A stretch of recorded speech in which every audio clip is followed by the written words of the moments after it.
આજે આપણે જોશું ડીવી બાય ડીટી અને ડીઆઈ બાય ડીટીમાં કઈ રીતે પ્રોટેક્શન આપી શકાય છે.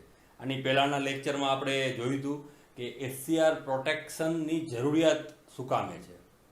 કારણ કે એસસીઆર છે ખૂબ જ સેન્સિટિવ ડિવાઇસ છે, તો એનું પ્રોટેક્શન પણ એટલું જ જરૂરી હોય છે.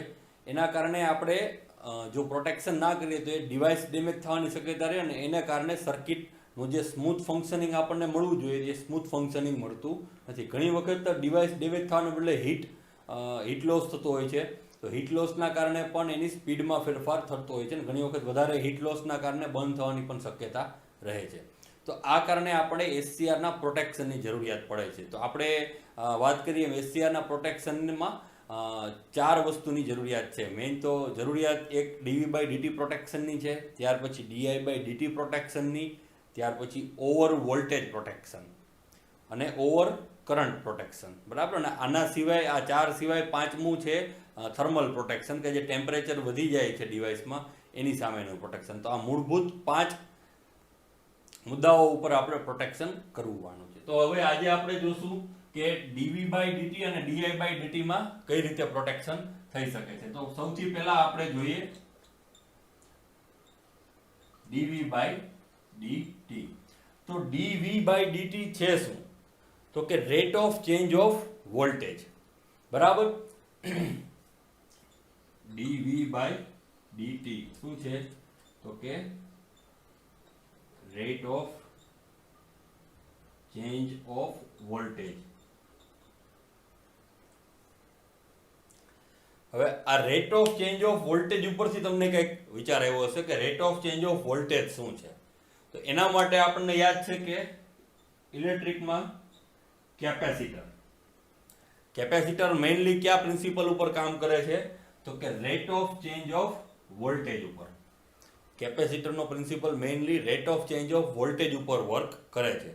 તો અહીંયા આપણને ડીવી બાય ડીટી ની જ્યારે આપણે ચર્ચા કરશું તો એની ચર્ચામાં જે 2 વસ્તુ સામે આવે છે, એક કે એનું પ્રોબ્લેમ સ્ટેટમેન્ટ, સેકન્ડ એનું સોલ્યુશન.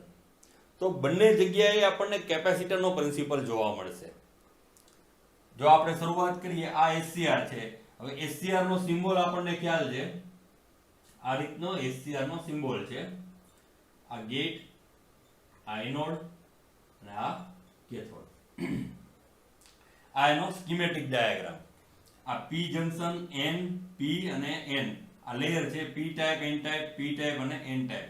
એને આપણે આ રીતે કનેક્ટ કરીએ એટલે આપણને 3 જંકશન જોવા મળે, જંકશન J1, J2 અને J3. અને 3 ટર્મિનલ આપણે આપેલા છે, એનોડ, કેથોડ અને ગેટ. તો હવે આપણે આને એનોડ અને કેથોડને સપ્લાય આપીએ છીએ. તો એનોડને પોઝિટિવ અને કેથોડને નેગેટિવ સપ્લાય આપીએ છીએ. તો એ કન્ડિશનમાં શું થશે? તો જંકશન J1 છે એ ફોરવર્ડ બાયસ બનશે, કારણ કે અહીંયાથી આ ડાયરેક્શનમાં એટલે PN જંકશન કન્ડક્ટ થશે. એ જ રીતના આ PN જંકશન J3 માં પણ PN જંકશન બને છે એટલે એ પણ ફોરવર્ડ બાયસ થશે. જ્યારે જંકશન J2 છે એમાં NP થાય છે એટલે એ બનશે રિવર્સ બાયસ કન્ડિશનમાં, એટલે કન્ડક્શન આપશે નહીં. તો ત્યાં થશે શું? તો કે જંકશન J2 છે તો જંકશન J2 માં એક ડેપ્લેશન લેયર બનશે. ડેપ્લેશન લેયર એટલે કે એને આપણે એવી રીતે સમજીએ કે એની બંને બાજુ ચાર્જ હશે અને બંને બાજુ ચાર્જ એકબીજાને જે લેયર છે, જે ગેપ છે એને ક્રોસ કરવાનો પ્રયત્ન કરતા હશે. તો આપણે એને કેપેસિટરના ફંડા સાથે કમ્પેર કરી શકીએ. કેપેસિટરમાં પણ એક પ્લેટ પોઝિટિવ હોય છે અને બીજી નેગેટિવ હોય છે. બરાબર? તો એમાં પણ જે ગેપ છે એ ગેપમાં કેપેસિટરમાં પણ પોઝિટિવ અને નેગેટિવ ચાર્જ છે એ ક્રોસ કરવાનો પ્રયત્ન કરે છે. એટલે અહીંયા જે ડેપ્લેશન લેયર છે જંકશન J2 એનું વર્કિંગ કેપેસિટર જેવું થઈ જશે. તો કેપેસિટર જેવું થશે ત્યારે આમાંથી જે કરંટ પાસ થાય છે એનોડમાંથી, તો એ કરંટ છે એ કેપેસિટરના ચાર્જિંગ કરંટની જેમ વર્તશે. એટલે આપણે એને IA કહીએ, IA કરંટ. તો IA કરંટ છે એ કેપેસિટરના ચાર્જિંગ કરંટ તરીકે વધશે. હવે અહીંયા આ ડેપ્લેશન લેયર બ્રેક નથી થયું, પણ જે લીકેજ કરંટ છે એને આપણે અત્યારે ચાર્જિંગ કરંટ કહી શકીએ, કે જે માઇનોર કરંટ પાસ થાય છે એમાંથી જંકશન J2 માંથી. તો એ કેના લીધે થતું હશે? તો કે વોલ્ટેજનો દરમાં જે ફેરફાર થાય છે, એનોડ વોલ્ટેજ. બરાબર? આ એનોડ વોલ્ટેજ છે તો dVA/dt બરાબર. આ dVA/dt શું છે તો કે એનોડ વોલ્ટેજનો ચેન્જ થવાનો દર. એ કેના પ્રપોઝનલ હશે તો કે એનોડ કરંટના. આ એનોડ કરંટ જે મળે છે આ શું છે તો કે આને આપણે ચાર્જિંગ કરંટ પણ કહી શકીએ. Charging current. ચાર્જિંગ કરંટ એટલા માટે કારણ કે આનું ફંક્શન છે એ કેપેસિટર જેવું છે. હવે કેપેસિટરનું મેઇન કામ શું તો કે to oppose a rate of change of voltage. બરાબર. કેપેસિટરનું મેઇન કામ શું to oppose the rate of change of voltage. આ કેપેસિટરનું કામ છે. બરાબર. તો એ આ જે કરંટ છે એને ઓપોઝ કરશે. એના લીકેજ કરંટ છે એ આમાંથી પાસ થશે. એટલે મેઇનલી આ જે ગેપ બને છે એ ઓપોઝ કરશે rate of change of voltage નો. એટલે આને પાસ થવા દેશે નહીં. બરાબર. પણ છતાં પણ જે લીકેજ કરંટ છે એ ધીમી ગતિએ આમાંથી પાસ થશે. તો હવે એ પાસ કેમાંથી થશે તો કે ગેટ અને કેથોડમાંથી. બરાબર. તો હવે જો આ વોલ્ટેજનો દર વધવા માંડે એટલે કે એનોડ વોલ્ટેજનો દર વધારે આપવામાં આવે તો એક પરિસ્થિતિ એવી થશે કે ગેટ કેથોડ જે છે એ શોર્ટ થઈ જશે. આ જે ચેનલ છે એ શોર્ટ થઈ જશે અને ગેટ કરંટ વગર, ગેટ કરંટ એટલે આપણે એને કહીએ IG કરંટ વગર એટલે કે IG કરંટની વેલ્યુ 0 હશે ત્યારે SCR ઓન થઈ જશે. તો એ પરિસ્થિતિ કેવી થઈ? આ SCR ની કેરેક્ટરિસ્ટિક આપણે જોઈએ.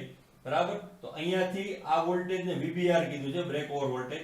તો આ ગેટ કરંટ 0 હશે અને SCR સીધો ઓન થઈ જશે. ઓન થશે એટલે આ એના વોલ્ટેજ ઘટશે અને કરંટમાં વધારો થશે. એટલે એ પરિસ્થિતિ એવી થશે કે જ્યારે ગેટ કરંટ 0 હોય અને જો SCR ઓન થાય જેનો મતલબ કે SCR ડેમેજ થઈ ગયું. બરાબર. કારણ કે જંકશન J2 માં જે ડેપ્લેશન લેયર છે એમાં ગેટ થી કેથોડની જે ચેનલ છે એ ક્યાંક ની ક્યાંક ડેમેજ થયેલી હોય છે. તો એ ડેમેજ કઈ રીતે થાય છે તો કે આ dV/dt ના કારણે, કે જેમાં ગેટ થી કેથોડની જે ચેનલમાં ચાર્જ પાસ થાય છે એ ચાર્જ એક નવો જ પાથ ઉત્પન્ન કરે છે અને જે ગેટ અને કેથોડને શોર્ટ કરી દે છે. અને બીજી વખત જ્યારે જંકશન J2 રિવર્સ બાયસ મોડમાં આવવું જોઈએ એ પ્રોપર રેટિંગથી આવી શકતું નથી. તો હવે આને આપણે આ થયો આનું પ્રોબ્લેમ. dV/dt માટે પ્રોટેક્શનની જરૂરિયાત શા માટે છે આપણે? બરાબર. એ આપણે જોયું કે dV/dt માં આ એની પ્રોબ્લેમ થયો. આને આપણે પ્રોબ્લેમ સ્ટેટમેન્ટ કહી શકીએ.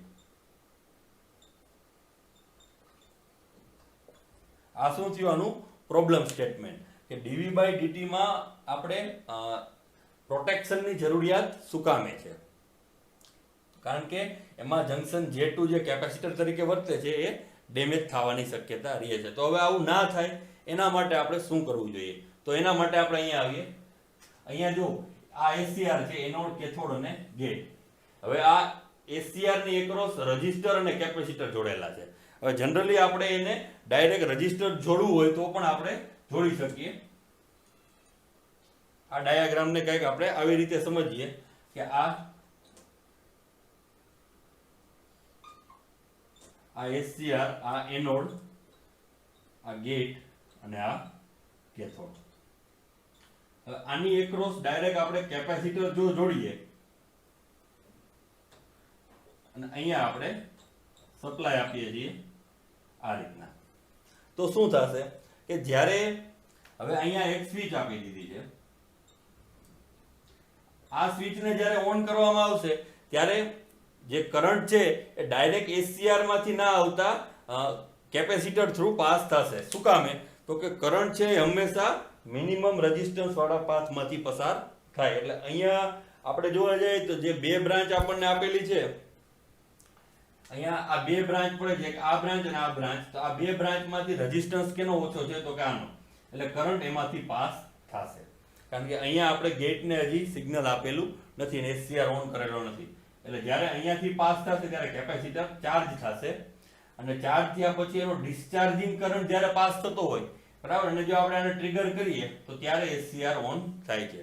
પણ અહીંયા આ જ વસ્તુને અહીંયા રેઝિસ્ટર જોડી દીધો છે. જો તો આ રીતના જ્યારે RS ની વાત કરવામાં આવે છે તો RS જ્યારે નહીં હોય ત્યારે શું થશે કે કેપેસિટરનો કરંટ ડાયરેક્ટ જ્યારે કેપેસિટરને ઓન કરવામાં આવે છે અને એક કન્ડિશન એવી છે કે અહીંયાથી સ્વિચ ઓન કરી દીધી છે અને કેપેસિટર ફૂલી ચાર્જ થઈ ગયું છે. હવે કેપેસિટર ડિસ્ચાર્જ થાય છે. એ કન્ડિશનમાં જ્યારે SCR ને ઓન કરવામાં આવે છે ત્યારે આનો વોલ્ટેજ છે ખૂબ જ કેપેસિટરનો વોલ્ટેજ છે એ અહીંયા વધી જશે અને એના કારણે di/dt વધી જશે.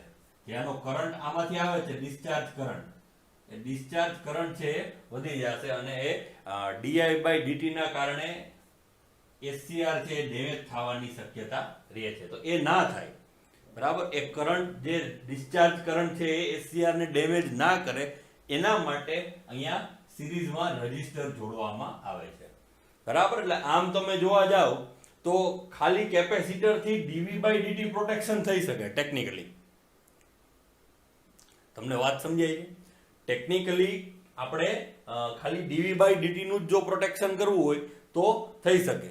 એટલે ગાડી ચાલતી હોય અને આપણે એમ કેવું હોય કે પાછળના વ્હીલમાં જ બ્રેક મારવી છે તો એ શક્ય છે, પણ ગાડી આપણે ઇન્સ્ટન્ટલી ઊભી રાખવી હોય અને સેફ ઊભી રાખવી હોય તો આપણે આગલા વ્હીલની પણ બ્રેક મારવી પડે છે, બરાબર. એટલે એવી વાત છે કે dv/dt ને જો આપણે પ્રોટેક્શન આપવું છે ખાલી ટેકનિકલી તો એ કેપેસિટર થી પોસિબલ છે. પણ જ્યારે સર્કિટની વાત આવે છે તો ત્યારે કમ્પ્લીટ ત્યારે થશે કે અહીંયા RS નંબર સર્કિટની જ્યારે વાત કરવામાં આવે છે કે dv/dt માં પણ જો પૂર્ણ પ્રોટેક્શન જોતું હોય, કારણ કે હજી સ્નબર સર્કિટમાં આપણે આગળ જોશું વધારે કઈ રીતના આપણને પ્રોટેક્શન મળી શકે, પણ ઇનિશિયલ લેવલે dv/dt પ્રોટેક્શનમાં RS ની જરૂરિયાત છે કે જે dv/dt ના પ્રોટેક્શનમાં આપણને ડિસ્ચાર્જ કરંટથી પ્રોટેક્શન આપે છે.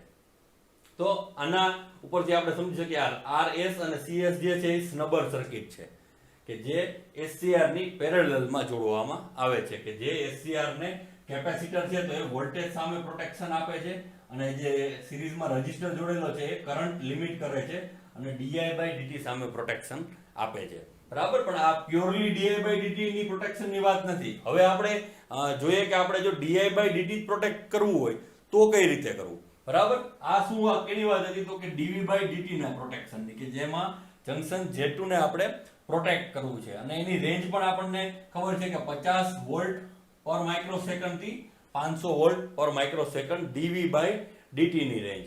હવે આપણે જોશું કે di/dt કરંટમાં કઈ રીતે આપણે પ્રોટેક્શન આપી શકીએ. તો di/dt કરંટના પ્રોટેક્શન માટેની જરૂરિયાત ક્યારે ઊભી થશે તો કે આપણે SCR કેરેક્ટરિસ્ટિક જોઈતી કે જ્યારે ગેટ કરંટ 0 હોય છે અને VBR ઓન થાય છે, આ એ પોઈન્ટ છે, બરાબર. પણ એના સિવાયના પોઈન્ટ ક્યાં છે કે જ્યારે આપણે ગેટ સિગ્નલ આપીએ છીએ, એટલે આનાથી પહેલા SCR ઓન થશે. જેમ આપણે આ ડાયરેક્શનમાં જઈએ છીએ એ રીતે SCR થોડોક વેલો ફાયર થશે, જેમ ગેટ કરંટ વધારે હશે એમ.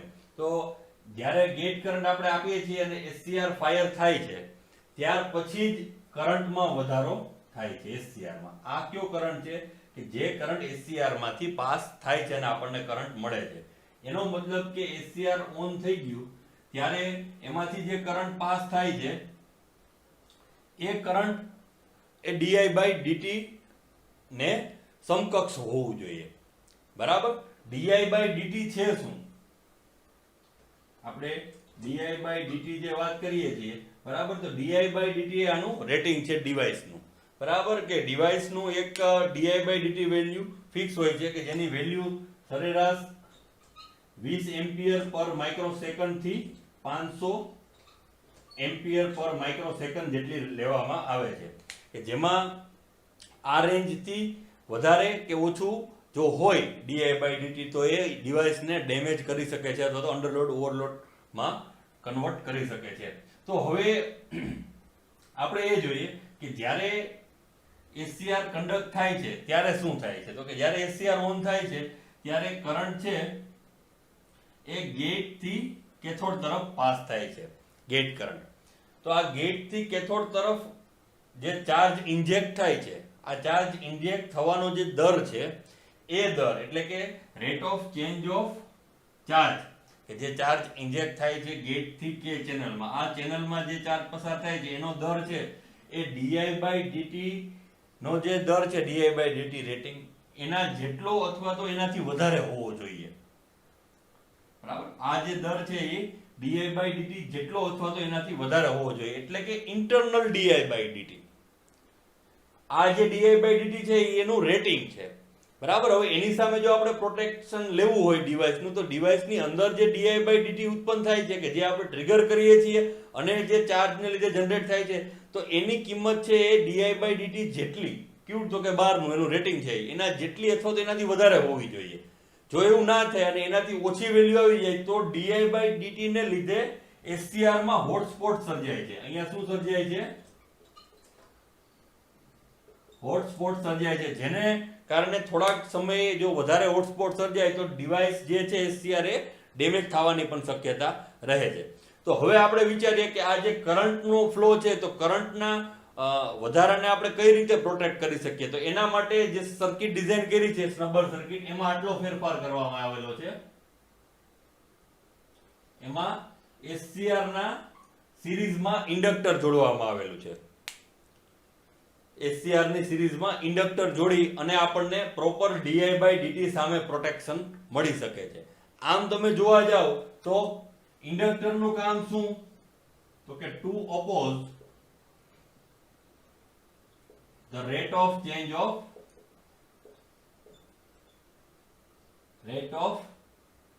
of current. બરાબર. આ ઇન્ડક્ટરનું મેઇન ફંક્શન છે. જે રીતે કેપેસિટરનું મેઇન ફંક્શન શું હતું? તો કે to oppose the rate of change of voltage. કેપેસિટરનું મેઇન ફંક્શન શું? To oppose the rate of change of voltage. Capacitor એ જે વોલ્ટેજના ટાઈમ એલાપ્સ પ્રમાણે જે ચેન્જ થાય છે એને ઓપોઝ કરે છે, અને કેપેસિટર છે કરંટને ઓપોઝ કરે છે. એટલે જ કેપેસિટર છે વોલ્ટેજ dv/dt સામે પ્રોટેક્શન આપે છે અને ઇન્ડક્ટર છે એ di/dt સામે પ્રોટેક્શન આપે છે. કે અહીંયા ઇન્ડક્ટરના કારણે શું થશે કે જે કરંટમાં રેટ ઓફ ચેન્જ ઓફ કરંટમાં વધારો થાય છે એ ઇન્ડક્ટરમાંથી કટ છે, એટલે કે એને લિમિટ કરશે. બરાબર. તો આ રીતના કેપેસિટરનું જે મેઇન કામ છે. હવે આપણે શોર્ટમાં સમજવું હોય કે dv/dt ને પ્રોટેક્ટ કોણ કરશે? તો કે કેપેસિટર. બરાબર. અને di/dt ને પ્રોટેક્ટ કોણ કરશે? તો કે ઇન્ડક્ટર. રજિસ્ટર શું કામે રાખેલો છે? તો કે કરંટને લિમિટ કરવા માટે, કેપેસિટરનું ડિસ્ચાર્જિંગ છે એને લિમિટ કરવા માટે. તો આ રીતે આપણે જોયું મિત્રો કે કઈ રીતના dv/dt નું જે પ્રોબ્લેમ છે તો એની સામે પ્રોટેક્શન કઈ રીતે આપણને મળે છે. એકચ્યુઅલી અહીંયા જે આનું નામ આપેલા છે એ નામ છે પ્રોબ્લેમ સ્ટેટમેન્ટના આધારે નામ છે. બરાબર. કે આપણે એમ થતું હોય કે માથું દુખે છે તો માથું દુખવાની દવા. બરાબર. તો માથું દુખવું એ એક દુઃખનું કારણ છે, રીઝન છે, અને માથું દુખવાની દવા એ એનું બીજું નામ છે. તો અહીંયા કંઈક એવું જ છે કે dv/dt પ્રોટેક્શન. તો dv/dt જે છે એ પ્રોબ્લેમ છે, dv/dt સામે પ્રોટેક્શન, તો એનું નામ અહીંયા આવી જ રીતના આપેલું છે કે dv/dt નું પ્રોટેક્શન માટેની રીત. બરાબર. એ રીતના di/dt પ્રોટેક્શન માટેની રીત. તો di/dt છે એ શું છે? પ્રોબ્લેમ સ્ટેટમેન્ટ છે કે એની સામે પ્રોટેક્શન લેવાનું. તો હવે આપણને સમજાઈ ગયું કે સ્નબર સર્કિટ છે એ આપણને dv/dt અને di/dt સામે પ્રોટેક્શન આપે છે. બરાબર. ખૂબ ખૂબ આભાર.